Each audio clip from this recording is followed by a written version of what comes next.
Mga idol, mugbuo mo sagbot.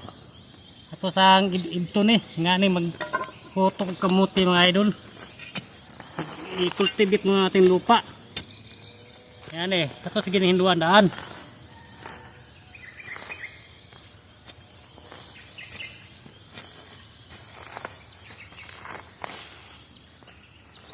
Oh, pag bago pa lang pala sa akin channel mga kaibigan, please like, share at subscribe. At bawat share nyo kaibigan ay nakinto nga po yan sa pamilya. Nga ni kaibigan o. Bukalong ginanyuta dahil kadas eh. Bukalong ginanyuta dahil kaibigan.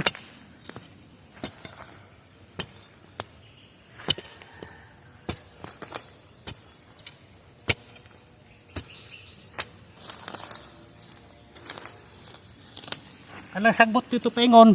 Ako pa nang lampasan. Ya, hinahinay rata.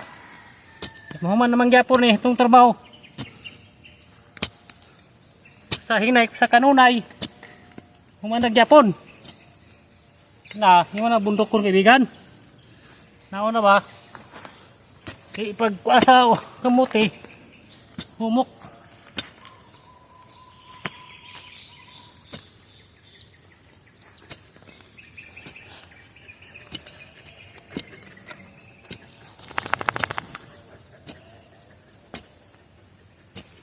Oh. Yung kada ko itong huto kaibigan. Oh. Kailangan kayong lupa ay mo ng buhag-hagon para pag tusok siyang ugat maka-circulate yung unod. Siyempre manalangin na sa Panginoon bago tayo magtanim. Kasi kung di tayo manalangin, di tayo bigyan ng blessing. Paano tayo bibigyan? Hindi naman tayo nanghingi ng blessing. Muna sikreto kaibigan. Nga kita blessing sa Ginoo. Adi sa ta magtanim. Mga liyata. Buligan ta grasya. Oh. O na kaibigan nga niyang Juan. Tapos pa nagtanim tayo. Ganun lang ka. Oh. Hanggang dito lang lalim. Ito ilagay yung ganas. Tatlong piraso. Yan. Tapos tabunan, huwag masyadong malalim. Kasi di masyadong maka-circulate ang ugat. Babaw lang. O, ganyan lang paibig hanggang sa matapos natin to. Update ko lang kayo pohon pag matapos na tayo. Pero matatagalan tayo nito, mga ilang buwan tayo bago matapos. Okay, dako-dako ang iriyahan eh. Maglampas naman ko.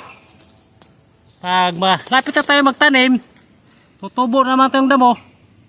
Sprayan natin ang pamatay damo.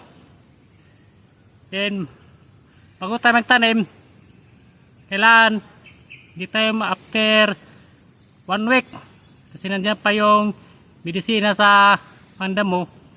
Huwag mo tayo magtanim agad. Ayan lang mga kaibigan. Ay naot na nakapagbigay ako sa inyo ng konting kalaman. God bless us all.